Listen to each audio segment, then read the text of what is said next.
Bonjour, bonjour à toute la famille Femmes éveillées. Bienvenue à l'émission d'aujourd'hui. Je suis Fifa Marie-Thérèse. Merci de regarder nos émissions. Merci de les partager.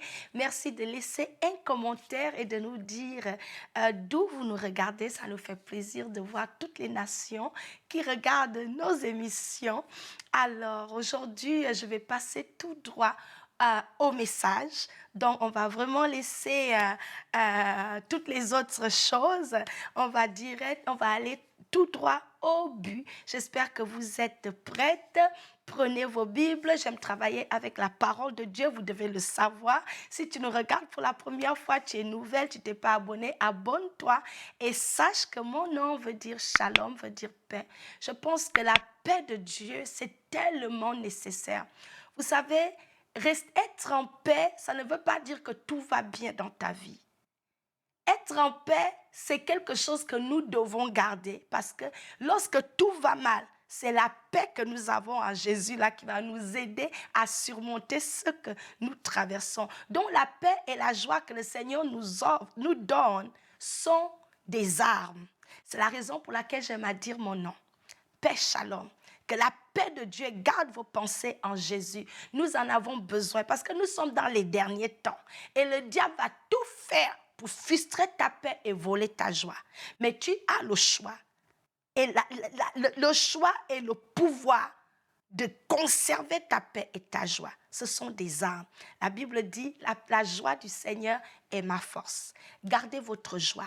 Que rien ni personne ne trouble ces deux fruits de l'esprit en vous. Soyez bénis. Alors, sans plus tarder, nous allons commencer. Le titre du message d'aujourd'hui, c'est « Sois conduit par l'Esprit de Dieu ». Alléluia. Nous sommes dans une nouvelle année, nous sommes toujours au mois de janvier, le mois de janvier tire à sa fin.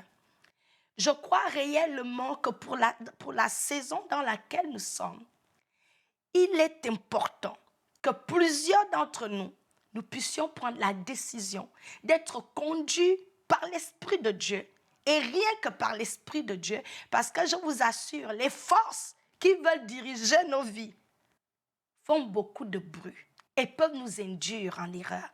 Donc, l'objectif de mon message aujourd'hui, c'est de nous encourager à avoir une dépendance totale à la voix de Dieu, à l'Esprit de Dieu, parce que Dieu nous parle au travers de son Saint-Esprit. Le Saint-Esprit est en nous. Si tu es né de nouveau, tu es enfant de Dieu. L'Esprit de Dieu est en toi. Dieu vient et il habite en toi. La Bible dit, ce n'est plus moi qui vis, c'est Christ qui vit en moi. Et Christ vit en moi par son Esprit Saint. Alors, je vais t'encourager aujourd'hui à prendre cette décision ferme. Cette année est l'année où le Seigneur nous a fait des promesses vraiment extraordinaires. C'est notre année de la percée surnaturelle. Et pour arriver à la percée surnaturelle, pour garder ses faveurs et obtenir ce que Dieu nous promet, la dépendance au Saint-Esprit sera de rigueur. Alors, nous allons lire un verset. La Bible dit rapidement dans le livre de Romains, chapitre 8, verset 14, la Bible dit « Tous ceux qui sont conduits par l'Esprit de Dieu sont enfants de Dieu ». Le fait d'être conduit par le Saint-Esprit est la preuve que nous sommes enfants de Dieu. Être conduit par le Saint-Esprit, c'est lorsqu'on arrive à un niveau dans notre vie où ce que Dieu dit devient plus important que ce que les situations disent, que ce que la voisine dit, que ce que les gens disent ou ce que tu te dis à toi-même. Alléluia. Le Seigneur voudrait, lorsque nous sommes conduits par le Saint-Esprit, c'est lorsque nous arrivons à ce niveau-là, à ce degré-là, où ce que les gens nous disent, ou ce qu'on se dit à nous-mêmes a moins d'importance. Là, être conduit par le Saint-Esprit, c'est lorsque on dépend de ce que Dieu dit. Et Dieu nous parle par sa parole. Donc, j'ai 2 points avant de partager un témoignage. J'ai un petit témoignage puissant. Le mercredi, j'avais l'étude biblique avec mes enfants et ils me posaient une question et ils m'ont demandé de leur donner l'exemple de ce que j'expliquais. Et pendant que je leur donnais l'exemple, le Seigneur m'a rappelé un miracle qu'il a opéré et je n'ai jamais partagé avec vous. Vous savez, le Seigneur a fait tellement de choses que des fois, il est même facile d'oublier. Mais ça m'est revenu à l'esprit et je me suis dit, tiens, je vais partager avec vous ce que le Seigneur a fait. Et cette victoire, je l'ai obtenue tout simplement parce que j'avais écouté l'Esprit de Dieu. Alors, deux choses. Lorsque nous sommes conduits par l'Esprit, nous devons, premièrement, mettre la parole de Dieu au-dessus de tout. Au-dessus de tout, mettre la parole de Dieu. Dans Proverbe 4, 20, 22, la Bible nous dit, « Mon fils, sois attentif à mes paroles, prête l'oreille à mes discours, qu'ils ne s'éloignent pas de tes yeux. Garde-les dans le fond de ton cœur. » Garde ce que Dieu te dit dans le fond de ton cœur. Il y aura des moments dans ta vie où si tu n'as pas ce que Dieu t'a dit, c'est ce que l'ennemi t'a dit qui va venir en surface.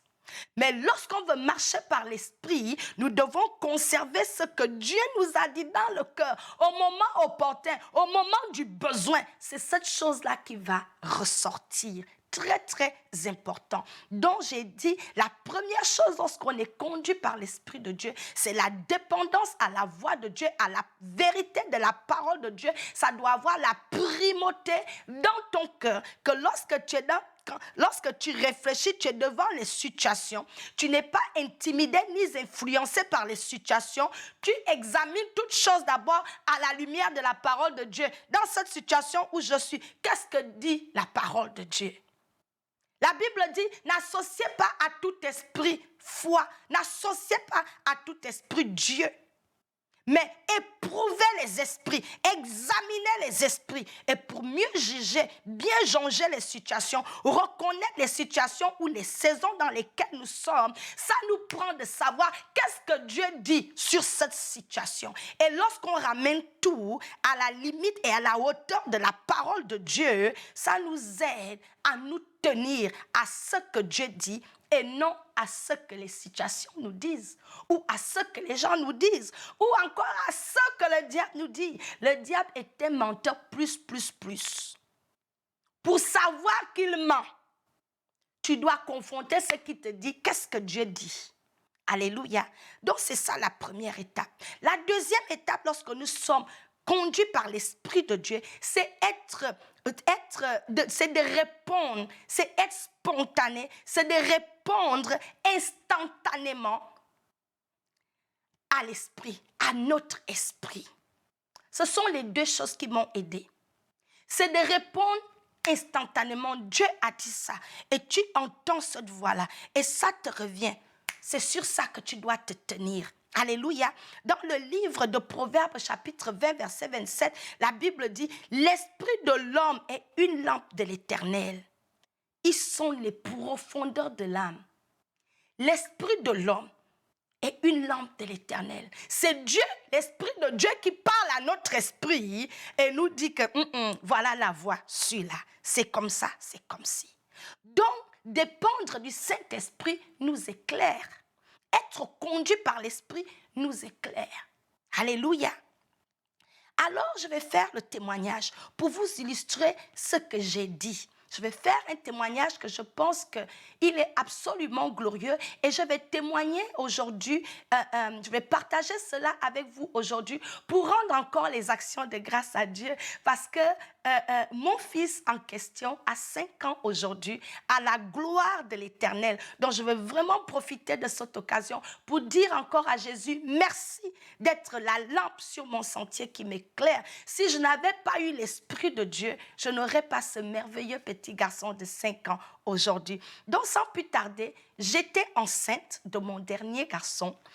Et là, durant ma grossesse, au 4e mois, je vais normalement pour des visites. Vous savez, quand on est enceinte, il y a des suivis qu'il faut faire chez les médecins. Je vais à mon rendez-vous habituel. Et là, je rencontre le médecin.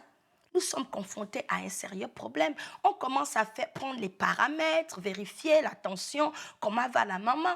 Et là, on va écouter le cœur du bébé. Ça ne marche pas. Le docteur change de machine. Elle se dit peut-être c'est la batterie de sa machine qui ne marche pas. On essaie une autre machine, même problème, ça ne marche pas. Elle prend la troisième machine, elle revient, elle me branche, on essaie tout, rien ne marche, ça ne répondait pas. Je vois mon docteur qui prend un visage triste et qui me dit, « Ouh là là, je pense que le bébé ne respire pas et il est peut-être mort dans le ventre. Et je ne peux pas te laisser rentrer. Est-ce que tu es venue avec quelqu'un? » Je dis, non, je suis venue toute seule. Comment ça, le bébé est mort? Elle dit, oui, je pensais que c'était les machines. C'est pour cela que tu me vois faire les va-et-vient parce que j'essayais de voir quel était le problème. Je pensais que c'était ma machine, mais je réalise qu'après 3 tests et 3 machines différentes, j'arrive à la même conclusion. L'enfant ne répond pas, ne respire pas. On ne peut pas entendre les battements du corps de l'enfant. Et généralement, ça veut dire que l'enfant est mort dans le ventre et elle ne va pas me laisser rentrer parce que ça peut créer des complications. Je suis assise. Tout de suite, la parole de Dieu, je vous ai lu dans le premier verset que Dieu a dit, gardez-la au plus profond de votre cœur. La première parole qui est montée, c'est la bénédiction de l'Éternel qui enrichit et ne se fait suivre d'aucun chagrin. Si l'enfant est un don de Dieu, le chagrin que bébé meurt à l'heure, là, à 4 mois, ça sort d'où? J'étais, Le docteur parlait, j'étais, Satan, pas aujourd'hui. Mauvais moment, mauvais bébé. Je dis, tu ne peux pas prendre ce que Dieu m'a donné. En plein jour, ça ne va pas arriver. Et là, la clinique de mon docteur était à l'opposé de la clinique de mon docteur, c'était l'hôpital. Pour ceux qui sont à Vancouver, c'est l'hôpital Royal Columbia. Alors, sa clinique était... sa clinique était séparée de l'hôpital où je devais accoucher par juste la route. Tu traversais la route, donc elle avait sa clinique privée, mais elle faisait des accouchements dans l'hôpital. Donc là, elle me dit, il faut qu'on aille dans l'hôpital parce qu'on va peut-être me programmer pour évacuer le bébé. Donc elle me dit de traverser, elle va appeler, blablabla, on se retrouve là-bas et elle m'a donné les instructions qu'elle devait me rejoindre là-bas. Je traverse la route. Là, je suis au parking. Le cœur battait touc, touc, touc. J'appelle mon mari. Je dis, chérie, tu es où? Il dit, je suis en train d'aller au boulot. Est-ce que tout va bien? Je dis, pardon, il faut venir. Il me dit, qu'est-ce qui ne va pas? Je dis, je ne veux même pas dire, mais viens seulement. C'est chaud. Viens pour être avec moi. Parce que j'avais peur de confirmer avec ma bouche, prêter ma bouche au diable pour confirmer les bêtises. J'ai dit à mon mari, viens seulement. Parce que ce n'est pas moi qui va dire au diable ce qu'il veut entendre. Ça ne sortira pas de moi. On résiste à l'ennemi. Je parle le langage de Dieu. Je déclare ce que Dieu déclare. Je ne suis pas là dans les foutaises de l'ennemi. Mon mari dit, ok, j'arrive, tu es où? Je dis, non, je suis au parking. Oh, tu as garé où? Je dis, j'ai garé au sous-sol, mais je suis en train d'aller dans l'hôpital. Et il va venir me rejoindre. Il m'a dit, tu as ton téléphone? Oui, est-ce que ça va? Essaye de t'asseoir, mange quelque chose. Wherever, il me parlait, m'encourageait. Tout de suite, quand je raccroche avec mon mari, le Saint-Esprit me dit, réclame la vie Zoé. La parole de Dieu me vient encore au parking. Ce que je vous raconte est vrai. Dans le même parking, Jacques chapitre 1, verset 17. Toute grâce excellente et tout don parfait descend d'en haut du Père des Lumières, chez lequel il n'y a ni changement et ni ombre de variation. Dieu ne peut pas être comme ça là. Dieu n'est pas un homme pour avoir 10 visages. Il est Dieu. Il dit l'enfant est une bénédiction et puis il va tuer l'enfant dans mon ventre. Est-ce que Dieu peut faire ça? J'ai dit ça, c'est une attaque de l'ennemi. Et aujourd'hui, je vais montrer au diable qu'il n'est pas maître sur ma vie. Vous savez ce que j'ai fait? Donnez-moi un instant. Les 2 paroles-là retentissaient et je suis au parking. Et dans le parking, c'est aux urgences, il y a la porte des urgences et il y a un petit parking. J'ai pris mon sac, j'avais le sac comme ça. J'ai pris le sac, j'ai déposé à terre. Au parking, j'ai déposé le sac par terre. J'ai dit au diable, l'enfant de qui? On peut voler en plein jour comme ça? J'ai dit aujourd'hui, le combat, on va mener ça ensemble. Mon enfant ne peut pas mourir. Ce que tu as dit au docteur là, c'est à votre niveau. Mais où je suis là, Dieu qui est au ciel là, il ne peut pas. Les filles, je me suis mise au parking en plein jour. J'ai commencé à prier en langue. Le Saint-Esprit de Dieu m'a dit la vie Zoé. Vie Zoé, le mot là venait. C'est-à-dire, j'avais reçu une parole, mais l'Esprit de Dieu à l'intérieur, je ne vais pas vous dire que j'ai entendu une grosse voix. Non, à l'intérieur de moi, il y avait un conflit. Je n'étais pas confortable entre les deux rapports. Dieu me disait, non, Fifa, tu dois connaître ma nature. Je donne la vie en abondance. Je bénis et ta bénédiction ne peut pas s'accompagner d'un chagrin. Ça, ce n'est pas moi. Dieu m'a dit, je ne suis pas dans ce verdict-là. Tu sais ce qu'il faut faire. J'ai dit, ah bon, oh, Satan, pourquoi? J'ai déposé mon sac par terre. J'ai commencé à prier en langue. En cette heure, le ventre bien sorti. J'ai commencé à prier en langue. J'ai appelé aux situations compliquées. C'est là où tu as besoin de l'intervention divine. J'ai crié à Dieu. J'ai dit, Seigneur, je n'ai que toi. Viens renverser les verdicts. La vie Zoé, mon bébé vivra, il ne mourra pas. Je mets les mains moi-même. J'ai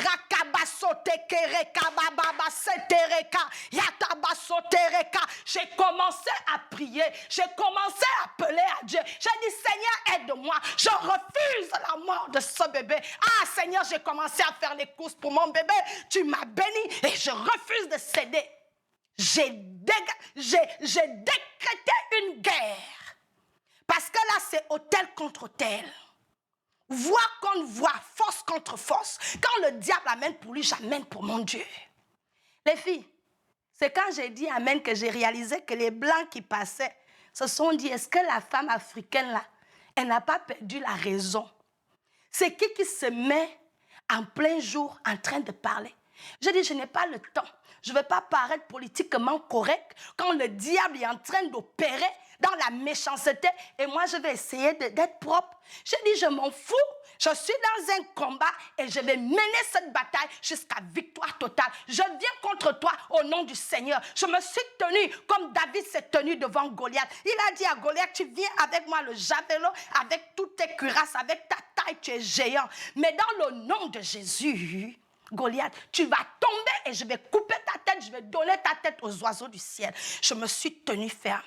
J'avance. Après cette prière-là, quand j'ai dit Amen, j'ai vu les gens qui étaient debout en train de me regarder que la femme enceinte est normale. On sait que les Africains sont coucou. Mais ça là, c'est là que j'ai réalisé, j'ai dit, wow Seigneur, j'ai repris mon sac. Quand je rentre dans l'hôpital là, j'étais une autre femme. Je suis rentrée dans la conviction. On arrive dans la salle, on m'a orientée. J'ai dit à mon docteur, je veux qu'on fasse encore un autre test. Avant que vous n'évacuiez quoi que ce soit dans mon ventre, nous devons faire un autre test. Ils ont dit, ok, comme vous voulez. J'ai dit, j'ai dit, comme j'attends mon mari là, ne vous pressez pas à prendre mes bénédictions comme ça. On va essayer encore. Parce que ça, c'est une attaque de l'enfer. Mon Dieu, je l'ai invoqué. Il a dit, invoque-moi au jour du malheur et je te répondrai. Ah, j'ai invoqué Dieu. Donc, ils ont accepté de m'amener dans le bloc. Et cette fois-ci, c'était maintenant une échographie. Parce que j'exigeais ça, j'ai les droits. C'est mon bébé quand même. On va voir s'il est mort. On l'a dit, ok, on va t'amener dans le bloc. Et mon mari est arrivé, il me tient la main. Chérie, est-ce que ça va? Je lui ai dit, tout va bien. Jésus est vivant. Il me dit, c'est quoi le problème? Le pauvre, il a paniqué. Je dis, ils ont dit que le bébé est mort, mais Dieu m'a dit qu'il n'est pas mort. Mon mari me regarde, Jean. Dieu t'a dit quoi? J'ai dit, chérie, j'ai prié. Dieu m'a montré que le diable voulait voler. Mais Dieu l'a intercepté. Donc, on ne parle plus. Le gars me regarde comme, la fille, si j'ai dit, laisse. Ceux qui sont conduits par l'esprit sont fils de Dieu. J'ai dit à mon mari, accorde-toi avec moi. On nous a appelés. J'ai fait échographie. J'avais déjà 3 enfants. Celui-là, c'était le dernier, 4e. Donc, je suis habituée aux échographies. On arrive là-bas. J'ai fait échographie, mais ça, là, ça a duré. Ça a duré. La dame, elle veut s'arrêter. Je dis, non, continue. Elle met les machines, on me met sur le lit, commencer à vérifier. Vous pensez que je suis restée couchée en train d'attendre l'ennemi parler? Pendant qu'elle faisait son travail, je faisais pour moi. J'étais dans l'esprit. J'ai dit anglais, le diable comprend l'anglais. Français, il comprend. Je vais l'amener dans une dimension où il est confondu. J'ai continué. Kaya reba sotere. Hey, kaya baba. La vie Zoé. La vie Zoé. La dame me dit, madame, vous me parlez? Je dis, non, non, non, concentrez-vous. Faites pour vous, je fais pour moi. Dans la salle de congrès. Hé, Jésus. Non, on aime trop se laisser faire. Vous savez, on a la puissance en Jésus. La dame est là, le bébé ne répond pas, rien ne se passe. Elle continue, ça dure, elle continue, blabla, essayer de nous distraire. J'étais en prière. J'ai dit, Seigneur, glorifie ton nom. À un moment donné, quand la dame a commencé à m'essuyer, et elle faisait maintenant comme ça avec le truc pour enlever le lubrifiant qu'on m'avait mis dans mon ventre. Et après, elle dit, wait a minute. Oh, hold on, un instant, attendez. On dirait que j'ai entendu quelque chose. Je dis, Seigneur, hé, Jésus. Toup, toup, toup, toup, toup, toup, toup, toup. Hé, alléluia. Thank you, Jesus. Voilà un bébé qu'on était prêt à évacuer, qui a commencé à respirer encore. Ça, c'est une victoire que Dieu nous a donnée. D'où l'importance, en tant qu'enfant de Dieu, de dépendre de Dieu, de laisser le verdict de Dieu prédominer sur ce que les hommes nous disent, de laisser la vérité de la parole de Dieu être suprême au-dessus de ce que le diable dit. Le diable, c'est toujours, c'est fini, c'est mort, tu ne vas pas t'en sortir, gna, gna, gna. Mais Dieu dit qu'en lui, là, nous avons un avenir et de l'espérance. Parce qu'il a des bons projets pour notre vie. C'était le message d'aujourd'hui. Je vais m'arrêter ici. Et je prie que cette année, tu vas prendre la parole de Dieu au sérieux et que tu vas cultiver l'intimité avec l'Esprit de Dieu. Ceux qui sont conduits par le Saint-Esprit sont fils de Dieu. Soyez bénis. Amen.